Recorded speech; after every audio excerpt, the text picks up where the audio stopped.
Good morning. Welcome to SOGCast number 19. Today we're joined by a fellow SOG veteran.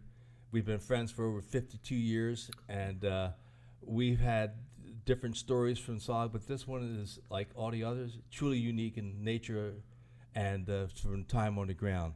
We want to thank Jocko Willing Productions for making this production possible today, and we just thank him and Echo Charles and our staff for getting this online and getting our stories out to the rest of the country.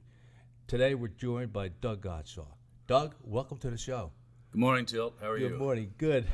And we first met when you came back from My Loc. At some point you came down to Fubai, I believe. And I remember we have a picture of you and me at the Camp Eagle launch site with Tony Harrell many months later. But you had your stories are so unique. I'd like to start off, if you don't mind, with because you were one of our unique survivors from August 23rd, the day the sapper attack was on FOB 4 in Da Nang, and we lost our 16 Green Berets that day, which is still the total worst tragic loss for Special Forces in our 60-year history. But you were there for that, yes, and sir. So at the time, just to bring our readers up to speed, in August the 22nd. They had a promotion board. They also had the monthly meeting of all the different. The commanders' conference was on August 22nd, right? And our commander at My Loc was there, and then I stayed over. The so-called promotion board was to be the 23rd of August, right? And so the commander, at that time we had 6 FOBs, so each commander was there. Correct. And then Clyde Sincere was representing FOB 3, which was at My Loc at that time. Correct. And so you come down for the promotion board, and you had a couple drinks that night? Yes, I joined up with my friend John Peters and my friend Bill Brick. Bill and I had come to Vietnam together from training group. We had a really interesting short tour of training group, as you know. Indeed. And Bill was stationed at FOB 4, so he had a hooch. So John and I stayed in the hooch. And John and I took the advantage for the first time of having a cocktail in Vietnam, and we went to the club and had a couple of drinks. So after a couple of drinks, then at some point you and John retreated back to your hooch. Correct. And your weapons have been secured like John's was secured? We were very safe. We were doing everything correctly. We each had a 45. And we locked it up in Bill Brick's locker with Bill Brick's lock, so we were completely SOP with safety of weapons since we knew we were going to have a drink, and so there we were. All right, so then, do you remember, what is your time frame for when you were really awakened by explosives? It's something like 1:30 or 2 in the morning. People differ on it, but it certainly was dark 30. Indeed. And Bill Brick was stationed there, so he grabbed his web gear and his piece, and he took off for the perimeter where he had a post. And John Peters and I were sitting there without a weapon because we'd locked up our 45s in the footlocker. I looked outside, and for the first time, I saw a bad guy not with very, very little clothes on, with a headband on, with a satchel of explosives, and they were throwing the explosives around. We know now that most of the guys who passed that night died very early. They either died in the first round of throwing the satchels or the first round of going into the hooches. So I was very lucky because they didn't come into my hooch, and I watched them go by, and then we had to decide what the next plan of action was going to be. So I met up with a young blonde lieutenant whose name I cannot recall, and he and I, and later Spider Parks, went around. We managed to find some weapons. And could it have been No Neck, Lieutenant Dahl? It could have been. Very competent, very nice. We were very careful. We'd go to hooches, go around the corner, take a peek, look, see what we had. We had some weapons by that, and help suppress the sappers and the other people that came in there. Wow. And it was my first time that I ever get shot at. Welcome to the war, huh? Correct. My God. So where'd you wind up? Somewhere like one of the static positions? So you were like reconning We that were lieutenant? we were doing with the lieutenant, and later with Spider. Spider says, "Hey, you got to talk more about what you did, Doug, because I was with you, and we, were just suppressing the enemy." And then the last piece, and remember that it wasn't just 16 KIAs. There was an additional 50 Purple Hearts. We had 66 SF guys or people at that camp wounded or killed. I mean, I forgot that number. It was Is that right? Yeah, it's terrible. And, Oh, yeah. And we don't want to forget our Indige, because No. the claim is that the bad guys came in and put a machine gun in the Indige barracks. We don't know how many Indige were killed. I mean, it was bloody. So as dawn broke, the last two sappers were in the shitter, and that they left for heaven after being in the shitter for a while. So those were the last two guys. After that, I'm a little unclear. I know I'm back on a helicopter to My Loc. I knew Bill Brick had been killed, and I think he was killed pretty quickly right after the sappers came in. I think he took a burst pretty early. And as you know, we've been pretty close to Steve over these years, his brother. Yeah, and that's been one of the unique aspects of our relationship with the family. Right. We met Steve, what, now 15 years ago, maybe? It's 20? been a while. He's been a couple of SOAs. You and I visited his house. He's joined your chapter for many meetings in Southern California. And we're sitting here at the third group at MACV-SOG Memorial Week, and Kathy and I went to the USSOC Memorial and took a picture of Bill Brick's name, some other pictures, and sent it on to Steve. Absolutely. All 16 names are there. Yes, they are.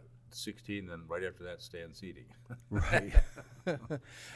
Yeah, because I was out here for another event earlier this year and went down there. Sometimes you just stop at that wall and you see these names. Yeah, right. So just 1,000 names there. Oh, yeah. Is that many? Yeah. And starting with Korea.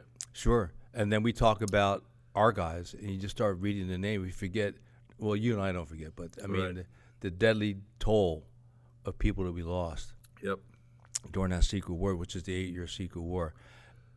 And, you brushed over this quickly, but your unique way of getting into SF, if you could go back to talk a little bit about that, how after you went through basic AIT, you're at Special Forces Training Group. Correct. And at some point they come out and say, hey, you guys wearing glasses, you don't qualify, and they took you out of the training. And where'd you go from there? Because this is one of these unique Special Forces stories. Well, I read an article a couple years ago that I really liked, and it said, Special Forces guys, when we started out in the 60s, were unusual. We weren't like Rangers. We weren't like SEALs. We were smart. And I know that Jocko is going to just absolutely come over the top. But we thought outside the box, and they said, we had different guys in there. And they talked about it. Said, we have guys with glasses. Rangers and SEALs don't have any guys with glasses. Yeah. So, Bill Brick and I and Mike Morehouse were all at training group. We had started training group in those brand new barracks, as we talked about. Right. It was my second time at Bragg. I'd done basic here. And a medic from the dispensary calls me down and says, Private, you have glasses. I said, yes, sir. I said something else, but I've had glasses since 4th grade. He says, well, how could you, run missions behind enemy lines if you have glasses? I said, I have a spare, and I'm not that damn blind. Anyway, we were thrown out for having glasses. In today's Special Forces, they'll operate you on your eyes to improve your vision. Really? Yeah. I want to sign up. I could use some help. Yeah, exactly. No, I read that about 15 years ago. If you qualify and you make it through the selection process, and they'll do an operation on your eyes. Oh, anyway, God. So we still all wanted to go to Vietnam. We went through Oakland, Bill Brick and Mike Morehouse and I, and wound up in Benoit. And we're sitting there in that stifling heat, and a first lieutenant Green Beret comes up and talks to us and says, do you guys still want to be in Special Forces? We said, hell yes. So we got orders to go to Nha Trang, the headquarters of the 5th Group, and went something called the COC course, Command Orientation Course.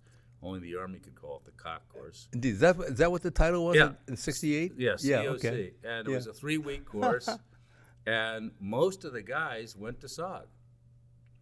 Bill Badger, an infamous member of RT Louisiana. Oh, yeah, Dave Badger. Dave Badger, an infamous person. But and other people, and we went to SOG. So I went to Fubai first, had a cup of coffee with the Hatchet Force there, and then went to My Loc. So I came in country July 10, and I'm in the Trang like July 12, 13, 14, 15. Yeah. 3 weeks. Beginning of August, go to Fubai, and then to My Loc, which was my PCS with Major Sincere, my first combat commander.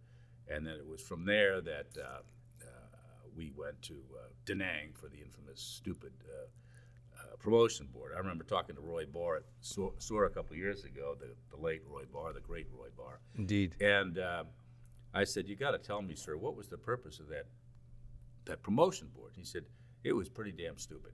I mean, there's no reason to have it.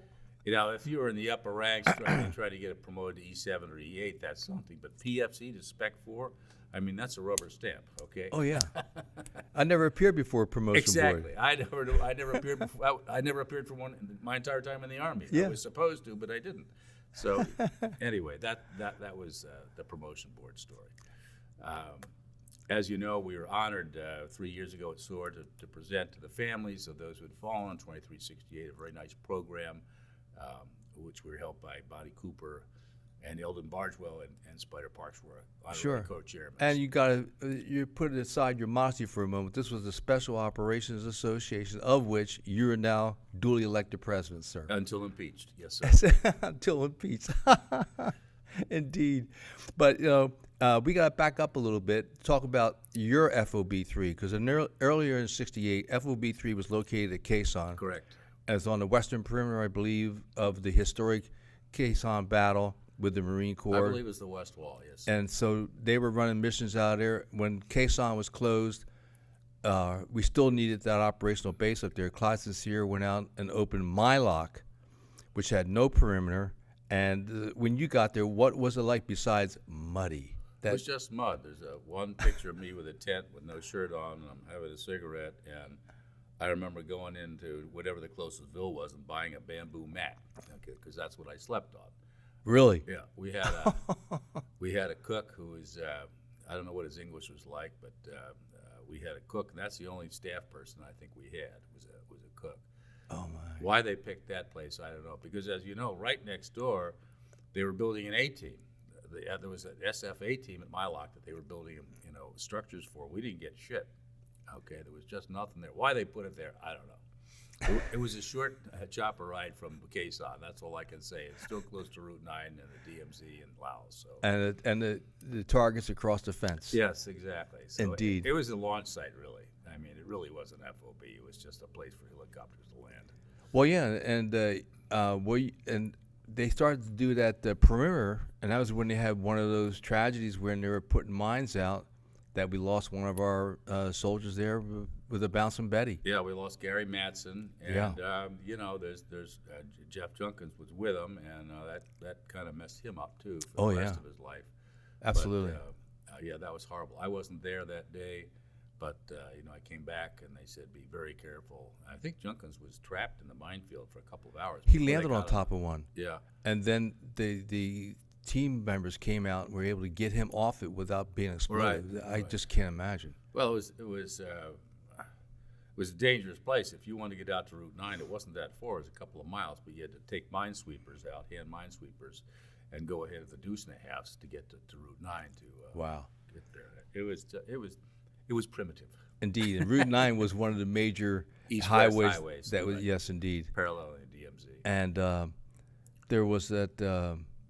So while you're at My Loc, at some point you run into another Spec 4.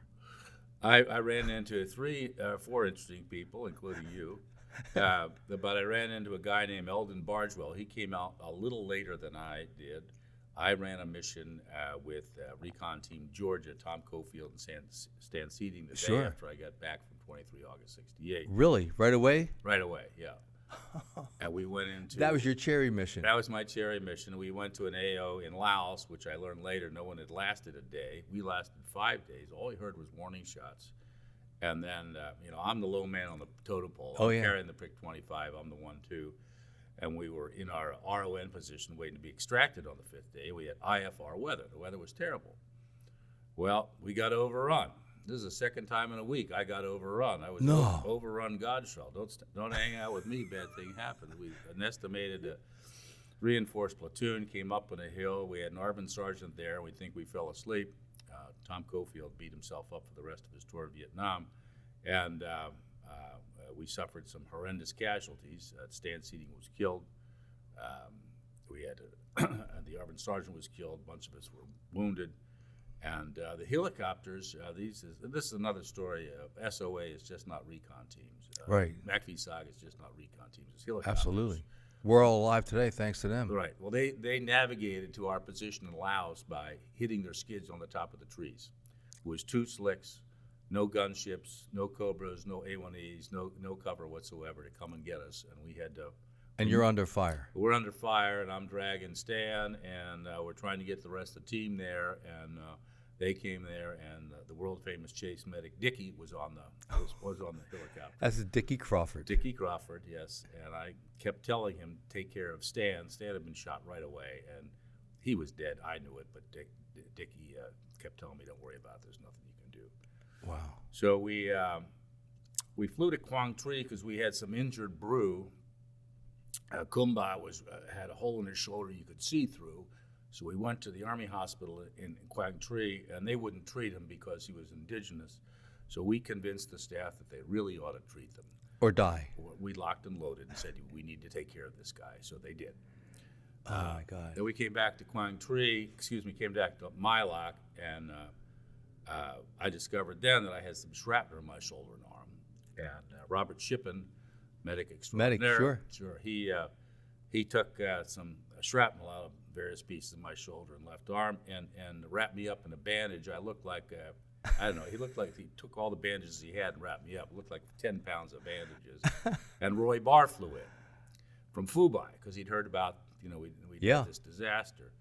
And I said, "How are you?" I said, "Sir, I'm just fine. There's nothing here." And Shippen says, "No, this is a real," I said, "We're okay, okay? We're just fine." The forward story is I refused to take a Purple Heart.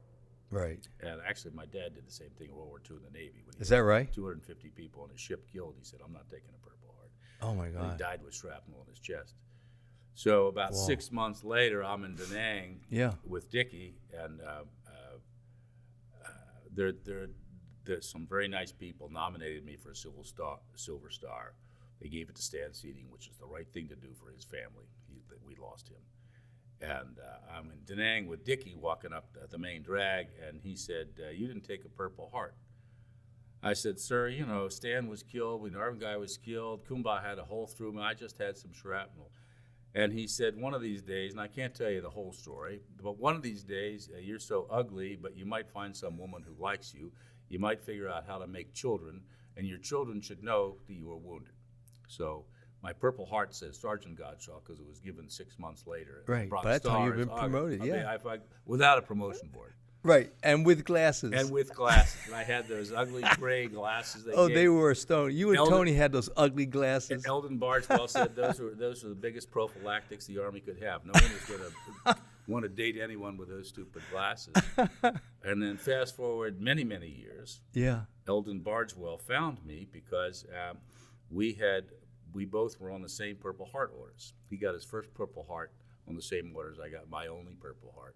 In April of '68, and so forth. Well, back to Eldon, everyone's favorite E4. He showed up in My Loc, spent a cup of coffee there because he was only there. We were there in August, and it was shut down in December. I mean, it wasn't even a year that it was there. And then I got to know him better in Da Nang when he was running teams. He was running RT Michigan. I was a strap hanger all the time. RT Georgia didn't have a 1-0 for a long time. And I ran a couple of missions with him. He was a tremendous athlete. I mean, really a good athlete. Oh, he was yeah. a star halfback in high school. I think he played football in college, and he could run like a deer. And he never forgot anything. If you told him something, he never forgot. He had a fantastic memory. And sometimes that was really a liability. It was. But he's also a little superstitious, since we all were. Oh, yeah, and absolutely. He said, here's my issue. He says, if I take your picture, you live. Everyone who I take your picture of, they survive. I said, take my picture. So there's a bad picture that Jason Hardy has of me standing I'm 21. I look like I'm 9. Standing in the Recon company with a stupid hat on, a stupid smile, and those stupid gray glasses. Oh my God. And Jason Hardy found that for me years ago. But I ran a couple missions with Eldon, and he was the legendary SOG soldier. Oh yeah.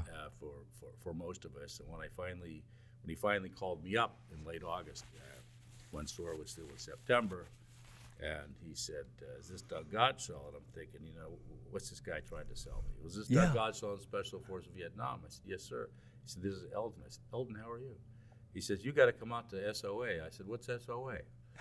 And I had just won tickets to the Ryder Cup in a lottery. It was in Kentucky, and I gave the tickets to a client of mine, a friend of mine, and I came out to SOA, and Cleet was the president. Yeah. And he said, "Welcome home." And Eldon couldn't have been nicer to me. Got to see you. And Eldon was on the board then too, as a director, I think. I think he was. Troll came up to me. Everyone remembers Troll, George Sternberg. Indeed. SOGCast #1. Exact. Was he? Yeah. He should be. Yeah. And he said, "You ran with Eldon, didn't you?" I said, "Yeah." He said, "Welcome home." And so, no kidding. Yeah, it was very interesting. And I met Robert Shippen, who had stitched me up. Indeed. And then so when I brought my wife out a year or two later to the next SOAR, Shippen ratted on me. He told Kathy that I had to be escorted to my room because I had probably been overserved. Kathy said, "You stinker." Anyway, no. I said, "Shippen, you're the stinker. Indeed. You're ratting on your buddy here." Indeed. There's some things that should stay in my life.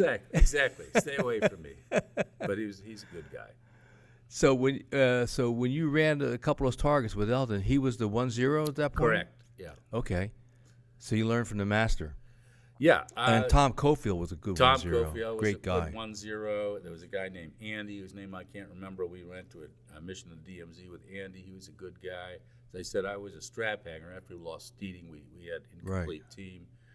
I went TDY to Bambi Tuit for a month, ran with a guy named Gregory Grandison, a 1-0 there. So they picked you up and sent you there by yourself without a team or anything? Correct. Oh, my God. Right. And I was talking to Captain Harrison, who's here today. Randy Harrison? Randy Harrison. Yes. Yeah, he was the Recon Company commander. And I'm trying to remember the name of the other guy I ran with. I'm still a 1-2. Ran a mission with Grandison, who was a good guy, another blonde-haired officer, into Cambodia. It was so flat. It was lovely. Compared to Laos, you just walk, no up and down. It's great on your knees. Then he got sick after the first mission, which was, I think it's the only mission I was on that we never got shot at. We were set for another mission, and this E5, who was the 1-1, ran the team. So we got inserted near the, quote, big river in Cambodia. We're not supposed to name it the big river. It was the Mekong. Indeed. And doing a river watch, and we were on this little island, and I didn't know it then, but this E5 had never been out before. That was his jury run, and he's the team commander now. Oh, wow. Because he was there and you weren't. Exactly. You're a strap hanger, even though you got worlds of experience. That's all right. Yeah. So we see this boat out in the middle of the river, and it's got a big damn gun on it. It's about a 30-foot boat, patrol boat, and it's got like the equivalent of a 50 caliber on it. And it's going the opposite way from we came in. We came on the waist of this island. There was a little path. It wasn't that far from the mainland, maybe 100 yards. And I said to this guy, if that boat turns around, they found us. Okay. It's only been about an hour since we infiltrated, since we landed. Yeah. And we make a lot of noise. People will say, how did they find you? Well, the helicopters make a shitload of noise. Always. Okay. And sure enough, the boat turned around, starts heading toward our island. And so I turned to my team leader, and I said, okay, what are we going to do? And he's sitting under the tree shaking. Oh, no. He completely flipped out. He couldn't handle it. So I took over the team. I split the team against all the rules. Indeed. Put my best Montagnards out on the point where the boat was coming with some claymores, and I thought they'd also attack us from the land on the waist, and I got lucky. So I took that piece there. I took some soldiers there, and we were very lucky. Got all my guys out. They landed at 2 places, and none of my guys suffered a scratch. Wow. And The Claymores worked on the boat? the Claymores worked on the guys getting off the boat. We worked on the other side with the CAR-15s and the grenades. And then, so we're waiting now. I called for a prairie fire for an extract, and Curly got on the phone. The commander of Bammy Tuit, who is a well-beloved guy who was follically challenged. And he said, whoever this is, I want you to continue the mission, Charlie Mike. I said, sir, with all due respect, I cannot. I didn't tell him my team leader was paralyzed and useless and still sitting by a tree chattering. And so we came back to Bammy Tuit. I just told the colonel, never send this guy out again. That's all I got to say. Don't happen. Don't do that. And we were also, in addition to River Watch, we were supposed to do a snatch. He wanted to, everyone always wanted a POW snatch. Always. So he made fun of me at dinner at the mess hall last night. Godshall came back and he didn't get a prisoner, and we're going to get one next time in a good-natured way. Yeah, of course. But Curly made me stand up and say, "Here's another failure. He didn't get a POW." But I ran 2 missions at Bammy Tuit. It was a nice place. Wow. Yeah, because I never got there. I was just down at Honuktel, which is FOB 6, and still So the idea was they're just going to put you on the island, you're going to watch the river, and you're only out there for an hour, and your cover's broken, and here they come with a 50 caliber. Yeah. Oh, my God. I'm looking at this guy and say, oh, my God, what are you doing there? Anyway. So. Just another day in SOG. I was lucky. I was a lucky guy. So from there, you go back. At some point, you wind up at Fubai. Then they close Fubai. I think I went directly from Bammy Tuit to Da Nang. It was around Thanksgiving, Christmas, and My Loc closed at some point.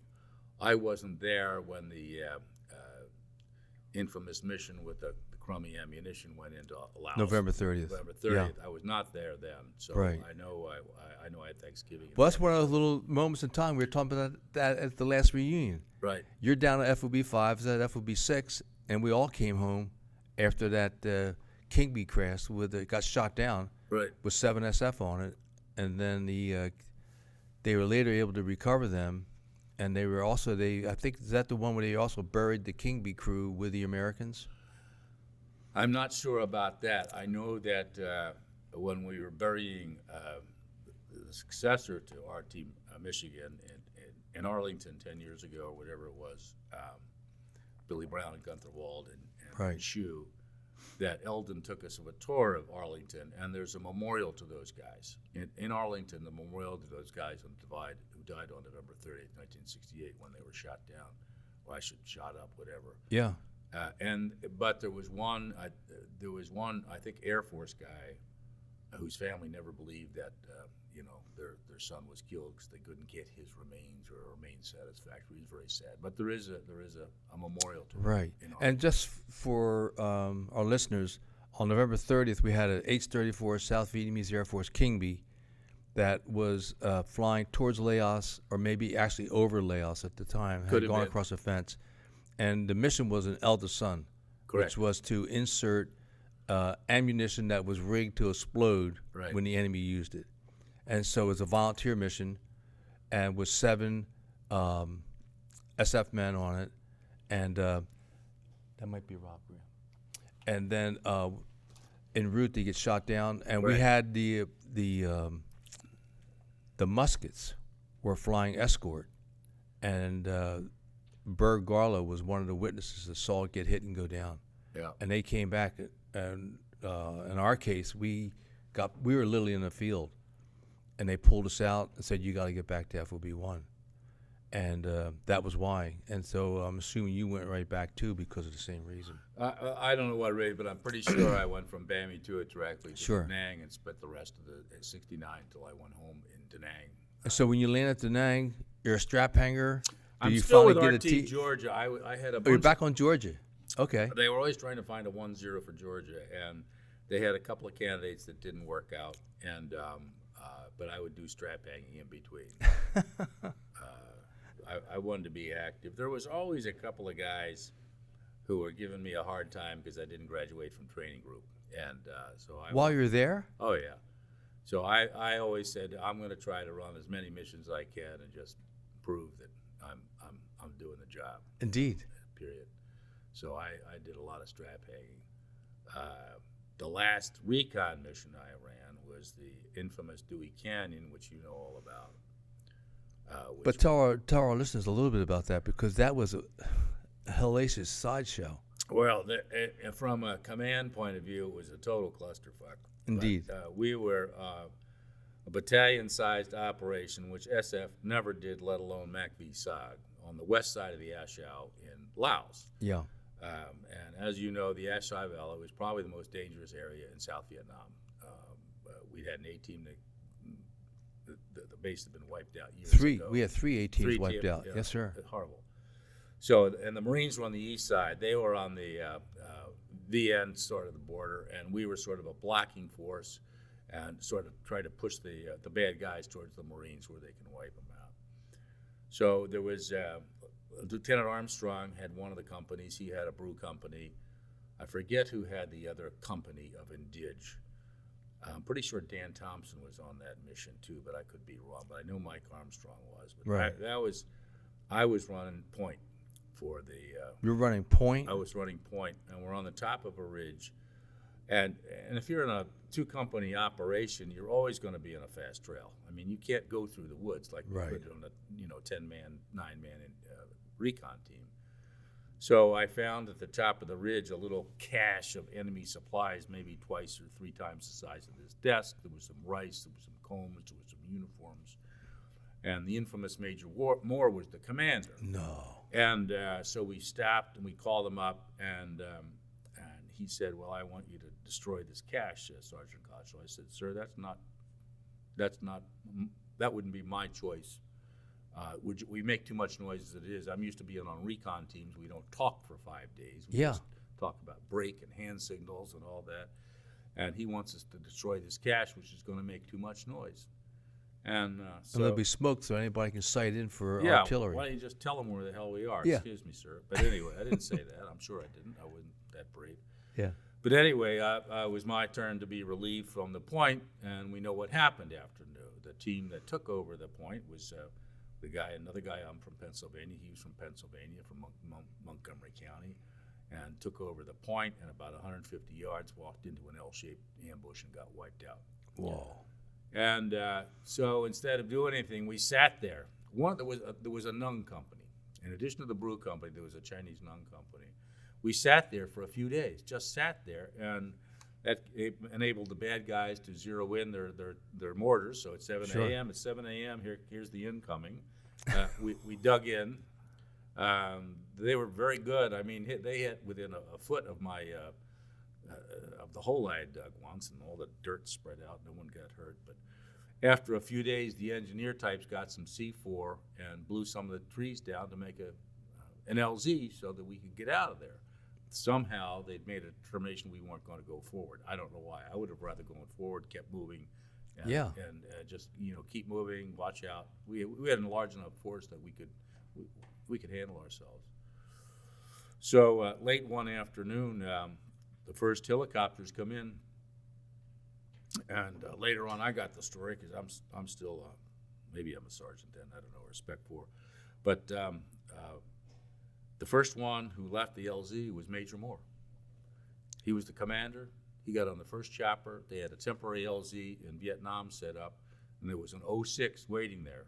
Now, I don't know where this 06 was from. I don't know where it's from Saigon, but he's waiting to, greet us there. And we came in on big choppers, and Major Moore gets off, and the 06 supposedly said, "I've never been more shocked in my professional life to see the commander be the first one to step off the exfiltration." Oh, my God. I got out later that day. They didn't get us all out that night. The Nungs started walking away, and we got everyone out the next few days. And I saw Major Moore in Da Nang a few days later saying, "Well, see you later. I'm going back to the States." So he got relieved of any further duties in connection with the war and went home. Because this was the same Major Moore that on August 22nd, he was told, and days before, to release 3 transmissions saying attack imminent. We think so, but we're not sure. Not 100% sure. If you get on, I'm not much on Googling stuff, but there's pages of stuff on Dewey Canyon from people who were officers or commanders at that time, not me, who wrote information about Dewey Canyon. But we think it's the same Major Moore, but we do not know that. Yeah. I do not know that. Indeed. We can just deal with the facts here. Nothing Right. but the facts, sir. And then after that, I went to, I got to meet Mike Armstrong, wonderful, wonderful officer, wonderful man. And he asked me to be the first sergeant on the Hatchet Force, which is a big deal for being the only other American. He was the commander. He was first lieutenant or a captain.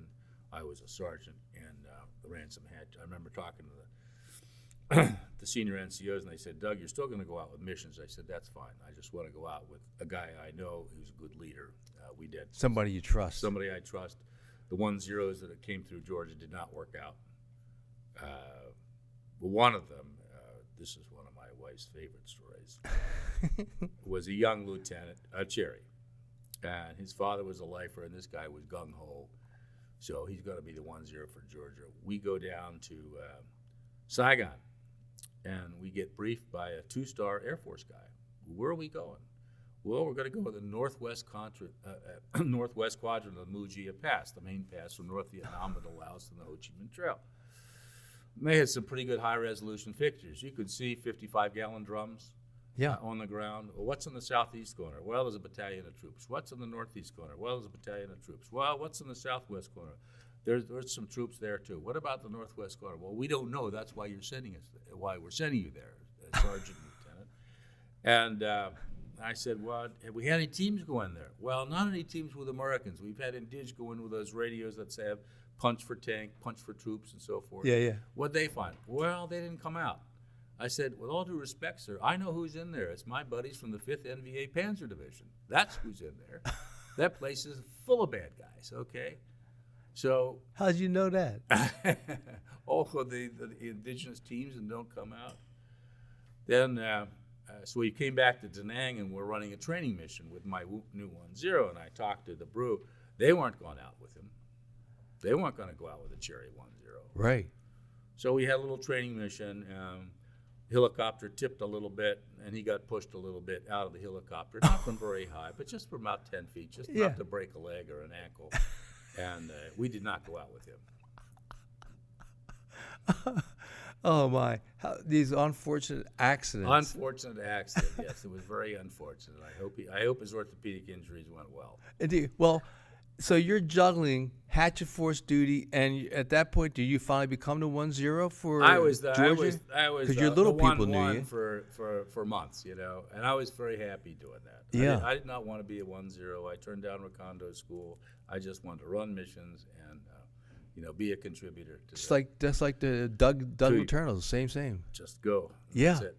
Oh my God! So you wound up going in with the Hatchet Force with Yes. Armstrong. Yes. What kind of missions were they? There was Because we never hear much about the Hatchet Force. Well, they're more of an attack force when you're looking for something to attack them. I know that on the last mission, again, we're looking for POWs. We're trying to make a snatch. So we're big enough that we could, deploy a squad or two to, use as a minor blocking force if we found a guy. We didn't. One of the most interesting things I ever did in Vietnam was in our last Hatchet Force mission. We were probably in South Vietnam, right on the border. But the Navy had a program. They wanted to use their battleships. And the USS New Jersey sure. was offshore. And I talked to a Lieutenant Fack from the Navy, and we called in firepower, 16-inch rounds from the New Jersey. It was the stupidest thing. Why would we call 16-inch rounds into the triple canopy jungle? What was the point of that, We had to walk them in from a click away. We had to start away from a Right. click. Oh, sure. And, we were never sure where the fuck we were anyway on the ground. So we walked it in, and I called in, firepower from the New Jersey in May or June of 1969. But I can't imagine that fire. So did it ignite at the top of the triple canopy, or did it no, penetrate it went through? through. It penetrated through. It made a big sound. Big sound. Oh, yeah. I can remember hearing them go overhead. It Right. sounded like a Volkswagen going over your head. And they also, when they fired those off, those big cannons, and by the way, the New Jersey's in Camden, New Jersey now. It's a permanent Yes. part of your native state, my grandfather's native state. And when they fired those guns, they fired blanks on the other side, so that the ship didn't tip. So That's a little factoid I never knew. yeah. So MACV side was helped by the Navy that day. Indeed. Did you actually have any enemy to shoot at, or were you just firing for I effect? have no idea. My recollection is very poor on that, but I know we probably had some guys. We had some bad guys we were trying to fire up, but I would have chosen other ways to do it. Well, there aren't many SOG guys that can say, I called in the USS New Jersey on a 16-inch rounds. Oh, my God. Yeah. Because they're like 2,000 pounds. Yeah, they were big Huge. suckers. Yeah, they're a little bigger than the NATO round, just a little. Is that right? Yeah. Well, you got this Navy background. That's fascinating. You got those details. I never knew that because they fired blanks on the other side to keep a balance on the ship. Otherwise, Correct. it would have rolled over. It would have rolled. They got rolled over, but those are some big explosions when those suckers leave the cannon. So you and Armstrong did a couple missions with the Yes. Hatchet Force? Yeah, we did 2 or 3, something like that, because I got on the Hatchet Force like February, March, and my D-Rose was in July. Great guy, wonderful man. And in between, you come back to do anything more with RT Georgia? No, I passed him on. I said, we got to get we got to get the team up to strength with Americans. You need a qualified 1-0. And they continued on. I know they did missions in 70 and 71. RT Georgia was still Sure. around. 'Cause I remember them in camp after that mission when Tom was the 1-0 that you were on. Right. And there was that question. At one point we had, do you remember Henry King? Yes. And Henry was from Georgia. We kept saying, he was. Henry, this is perfect. You're from Georgia. Right. You should be the 1-0. And he was like, no, I don't want 1-0 duty. Right. And then, Neither did I. yeah. So when he said no, we took him out on a mission with us, and he took the experimental pump M79, and he took that, but he carried all this ammo, and the second day we're on the ground, we climbed this mountain all day, and we got near the top. Henry goes, "Can I bury a couple of rounds?" Because he was beat, but he was strong as He's a a mule. big guy. Oh yeah, He's a big, strong guy. great guy. Yeah. And he ran like you. He ran many teams, other teams than us, Yeah. with as a strap hanger. Yeah. But doesn't decrease the danger at all. No, there's a piece of strap hanging that's not smart because you've not worked with the team and you're not sure what the guy is going to do under fire. But I'd been on a number of teams and a number of missions, so I was considered reliable. I wasn't going to. Well, you were. You had a good right. You had a good reputation, and the little people talk behind the scenes because Yes, they would go, "Who's this guy?" And Right. they would go to the team that you had been on or Right. been out with. So your reputation was rock solid there. Well, that's why we had that issue with the new 1-0, and we talked to the brewer that we weren't going out with him. So we came up with a plan. So of all your targets with Georgia, what was your worst mission? Which one comes to mind? Well, I think the worst mission has got to be the first one. One with Tom. Yeah, the one with Tom and Stan Seating. I mean, Stan was killed right away. It was horrible. We didn't expect it. A run over. I just come back from 23 August, and that was just horrible. Sure. I mean, there were bloodier missions, there were more casualties on other missions, but Stan and Tom had treated me so well. So Indeed. So at some point you turn around, you come home. I did. I had, I didn't know what I was getting into in July of '68, but by July of '69, I was treated very well. Yeah. And when I left, they said, we'd like to give you your designation on the MOS. I turned that down because I still had an attitude. Yeah. Fuck you. You didn't want to give it to me. You threw me out of the training group. I ran missions here. Asked me to go to OCS, and I turned that down. And years later, when I talked to Eldon, because I had seen him once or twice in Bragg in my last year, Right. and he said, "You turned down an S designation?" I said, "Yes." He said, "That was a stupid fucking thing to do." I said, "Yes, it was, Eldon. It was stupid. That was a mistake on my part." So Live and learn. He and Cliff Newman got me orders later on. There's a lot of guys early in the history of SF that didn't go through his training group. Right. The Bad Tolls group. Sure. And Cliff Newman was one of them. Clyde Sincere's another one. He said, "You're qualified. I'll get you orders so that you can get the Special Forces tab in lieu of the fact that you were such a dumbass and didn't get the S. So Well, you're busy running missions too. It wasn't like you're sitting around playing tiddlywinks. right. Anyway, but it was very nice, and Cliff and Eldon took care of me, and I got those very nice orders. Well, yeah, and the one of the sidebars to that is the missions were so difficult. We lost so many people We did. that by '68 we were recruiting from other airborne units. Like we had a guy that came over from the 173rd, ran a mission with us. Mike Krawchak Mike came in Krawchak. from the 101st. Lou DeSeta. Ludicetta from the 173rd. Yep. Absolutely. Yeah. No. That's why Mike and I and Bill were recruited. Also, we were 11 Bravos. We'd gone through infantry training. As you know, you didn't have to have infantry training to be in training group. But Right. if you had infantry training, It helped. It were helped. And we'd been through jump school. So Clyde and I had conversations later, many years later, and he said, yeah, I was always looking for people. We lost 68, SOG averaged 2 wounds apiece. All of us averaged 2 wounds. I had one Oh, is that right? from Georgia, and then I had one from friendly fire doing a mission with one of these trainee 10s who fired an M79 in front of me on a training mission, and I had shrapnel in my right arm this time. The worst. Well, now you're balanced. Well, the worst injury is I hit him in the side of my head with the M79. Stupid asshole! Don't do that. And I got to meet John Walton.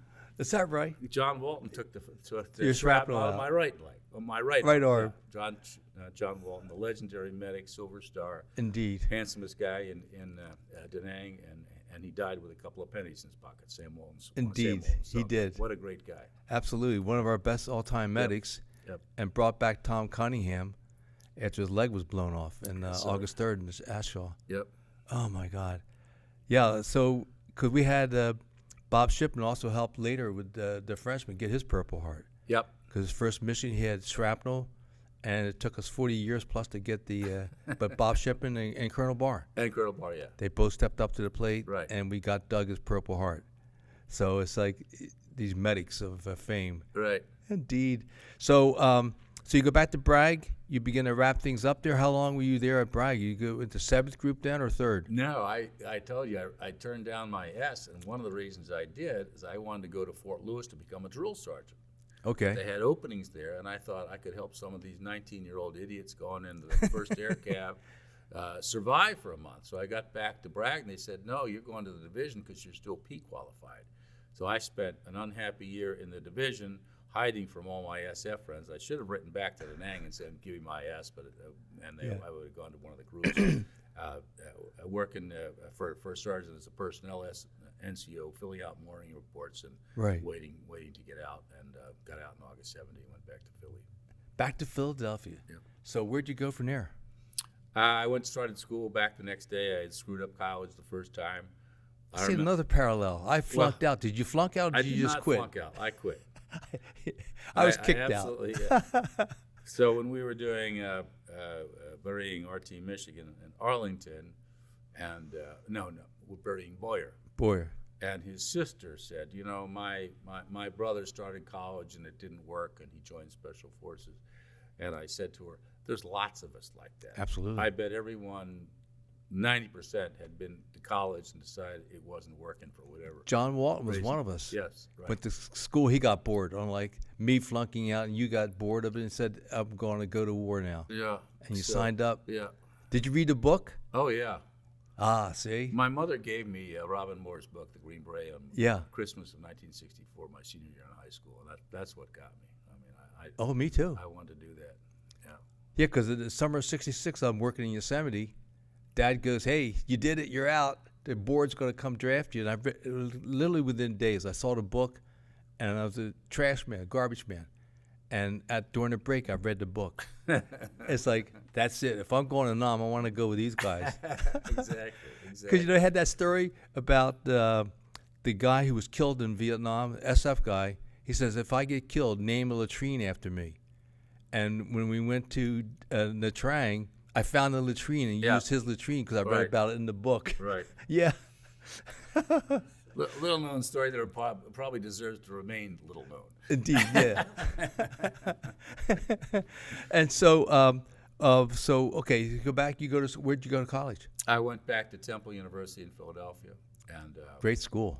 And worked and went to school and just kept my head squared away, and got a degree in, I did 90 credits in 21 months. And 90 and 21 months? yeah, I was really embarrassed that I'd screwed up college the first time, so I wanted to do it correctly the second time. So Oh my God! So then from there to law school?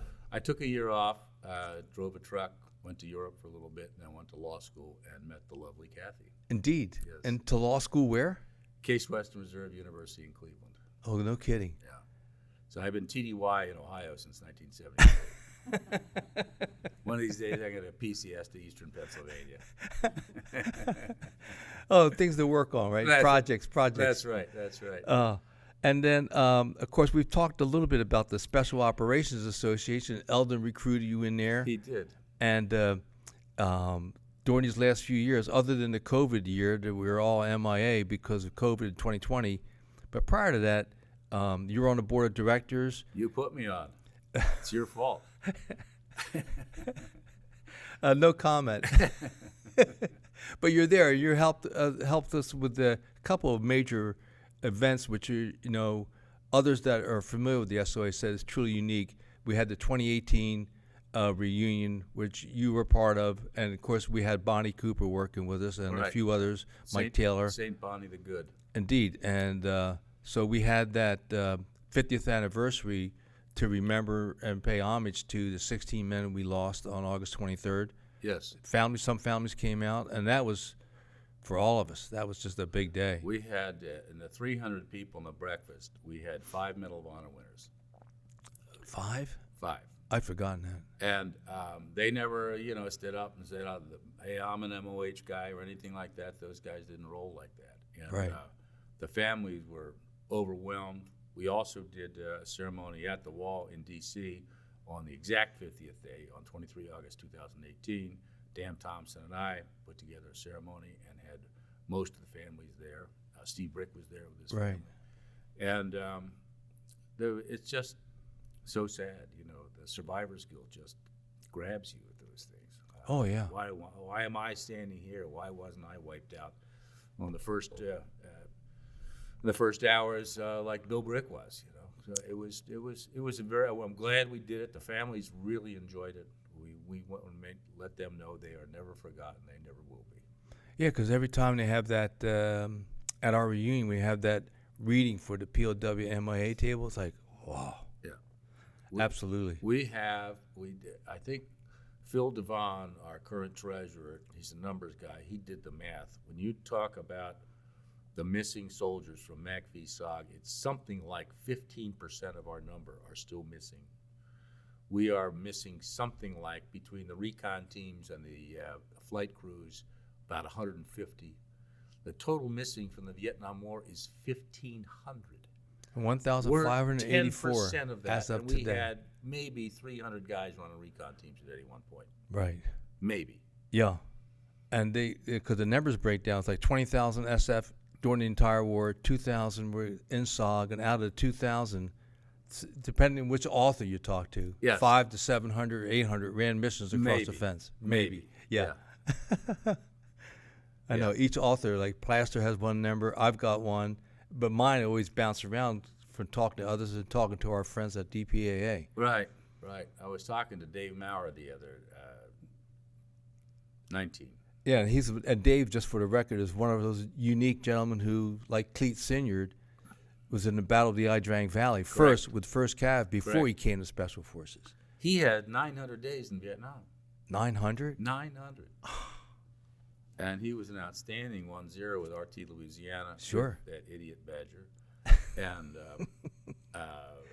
so he and I were chatting, and he said, and he wrote, in my opinion, the outstanding novel. You've written some great nonfiction. So it's John The Plaster. Dying Place is classic. The Dying Place is just classic. My wife's Absolutely. read it. She loves the book.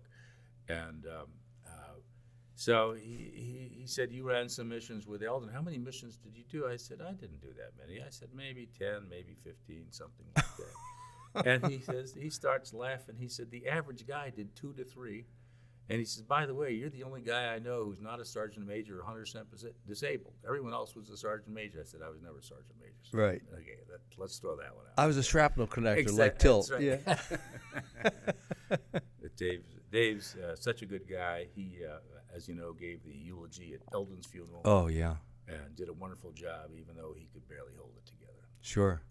He did. And then this past year, we acknowledged those missing in action, which took a lot of work again. And this is under your tenure. Well, we pulled it off with a good team effort there. Mike Tower did it. Absolutely. With Bonnie Cooper again, and they've been planning it since 19, and it was supposed to go forward in 20, but COVID canceled our live participation at SOA at the SOAR. And the numbers by age and by COVID are dramatically reduced. We'd hoped to have a bigger crowd, but it was still a very successful event. Oh, yeah. Very successful. And as you know, Mike Taylor, not only at the end of our SOAR, received our highest award, the Jim Butler Founders Award, but a few days later at the SFA convention that a lot of us attended, he received the SFA's highest award, the St. Philip Neri Gold Medal, which is the gold medal, the gold medal. So he picked up both of the Olympic gold medals within a week. I had the opportunity and the high honor of giving him his, and we kept it under wrap. There's only two people besides the board who knew about it. One was his wife, and the other was Diane Butler, Jim's widow. Yeah. And I asked both of them to come up to the dais to give it to him. So there's a very nice picture of Mike surrounded by his wife and Diane Butler. It's a great photo. And then, just for the record for our listeners, Jim Butler was a officer, Recon. There's a couple of outstanding stories I'm working on now with his daughter to try to get them for the record at some point. But he ran Recon at CCM. We were together there during my second tour. And then he and a few others put together the very early first version of the Special Operations Association, was 001 member. He had 001. Mike Taylor was a part of that. Larry Trimble was a part of that. That's right. Dave Maurer. Dave Maurer was a part of that out of Fort Devens when they still had some troops up there. So, yeah, it was very interesting getting to know Jim's family. Attended the funeral at Arlington. They had a very nice celebration of life in Carmel before that, which we had a bunch of guys at. And then the SFCT helped us host a reception at the O Club for the Butler family at the interment. And then we hosted them at SOAR, where they got to meet a lot of Jim's mates and admirers. Indeed. Yeah. That's part of our unique history there. And it's really, I don't know, I'm biased. So we should, any other, after, I forgot your law school. So you graduate from law school, and then what happens from there? You get into litigation before you became where you're serving now. Yeah, I was a trial lawyer for many years, and what's your specialty? I defended people who were sued for medical malpractice or for products liability or automobile accidents, construction cases. And about 25 years ago, some judges and lawyers asked me to start mediating cases, try to settle cases rather than fight them. And that's the mediation process, not because of me, but because of many smarter people than me, has sort of taken over from the civil jury trial of resolving civil disputes. So that 99% of cases are solved by mediation or out of court. And you avoid all that time in court that civil cases can go for months. It can go for years. But the biggest piece is the people themselves participate in their own resolution rather than having a jury and a judge and tell them what their outcome is. And so it's a very satisfying second career for me. I'm very happy with it. And as long as I keep getting calls from lawyers and judges, and I still have my health, I'll do it. And you're still doing it. You're working hard today. Everybody else is retired, but Doug is churning on. I like working. Indeed. More fun that way. So we're heading down the road here to near the end. Any reflection, thoughts about your time either in SOG, before, and I love the story about how you served in SF, and then I forgot you even turned it down. They said, "We'll give it to you." You said, "No, fuck off." in your succinct fashion. We still had a bit of an attitude then, didn't we? We did. Yes. And yours was a little bit more accentuated than mine. No, I'm terrifically glad that I was able to serve with SOG. What a great bunch of guys. Very interesting people. Very outside the box people, willing to do different things, but all concentrating on the same two missions, to accomplish the mission and to look to your left and look to your right and take care of your buddy. So Indeed. it was a wonderful experience. Indeed. Well, on that note, we'll come to a close here, and we want to again thank Jocko Willing Productions for making this SOGcast possible. And we also want to thank all the military that is protecting our country today, first responders, Border Patrol, other agencies that are serving our country. We also want to thank the men and women who are online today, and for those that have served in the past. And last but not least, we want to remember and salute the men who are not here today. We thank Jocko for that. Amen. Amen, Airborne. Carrie, welcome to the show, and a little postscript here for SOGcast number 19, Doug Godshall. I mean, the classic, humble soldier. What a pain in the ass to interview, I gotta tell you that, but what a great guy. And his stories. Mm-hmm. So you're the outsider looking into this. Yeah. Again, with the humility here, like you say, it's the hardest part about some of these conversations is these guys just, you got to pry it out of them, but just more amazing stories from another amazing guy on the ground with SOG. Just really impressive stuff. And I ran these missions with Eldon Bargewell. Mm-hmm. My God. And who, just for our listeners, Eldon was at E4 with us at Fubai in 1968, with Doug at My Loc, which was just a complete shithole there. And they ran missions out of there. Yeah. And and Eldon was in for 40 years. Wow. And he retired as a 2-star, ran most of his life dedicated to Spec Ops, all the way through his career, started as enlisted, became an officer and a gentleman on top of it. Yeah. Went through the ranks, and with the Delta Force was there for years. Started out as a squad member, became the squad leader, platoon leader, and then the commander for Delta Force for many years. Yeah. His 2 boys went through it. Gosh. And he, Doug was saying he ran 13 missions with Eldon. So, and that was just with his little time with Eldon. How many missions did Eldon run? Oh, I know. I mean, can you imagine? Right. We just have to say that. And, on his second tour of duty, Eldon Bargewell earned the Distinguished Service Cross. Wow. During a major firefight with the NVA, including him getting shot in the face. Oh, my gosh. And as the team was getting onto the helicopter, he was the last man on and stood there with his RPD firing at the enemy to make sure the team could get on and get extracted. Now, we contrast that with the other story that we heard about the officer being the first one off the off the helo, Major Moore being the first one off the helo, RTB, right? Yes. And that's the contrast, especially from a troop. Seeing the leader who is the first one on the bird out and the first one stepping off versus the last guy putting down cover fire to make sure the team is safe and secure on the bird and getting out of there. Yeah, and the other thing, in talking to Doug, I've heard these different stories at different times, but never together. Yeah. And so he's savvy enough. Here I am. He gets kicked out of Special Forces training, but I still want to go to NOM. He gets to NOM. He want to become SF? Sure. Yeah. And he comes in, and Mr. Modesty, who knows how many missions, because knowing him, he never wrote anything down. Yeah. He survived August 23rd. Again, I think the critical point was, thank God he was drunk. Yeah. Because he and John Peters were both there.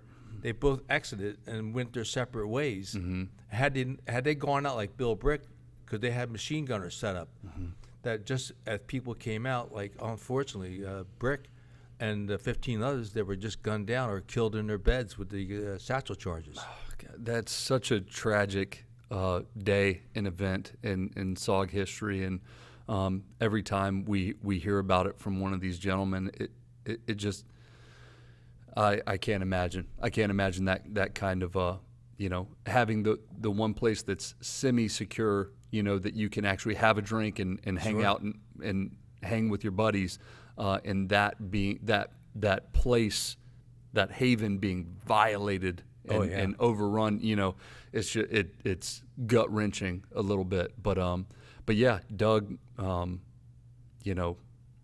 did what he thought was right in the moment, and he did. He survived it. Survived. And of course we talked about John Walton again a little bit. On that night, he and Rod Podlasky were in a hooch.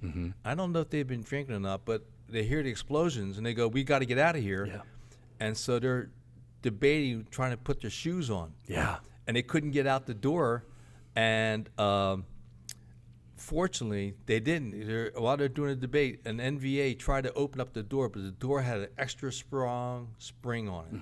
So if you open the door, it slams shut really hard. Well, the NVA opened the door, went to throw the satchel charge in.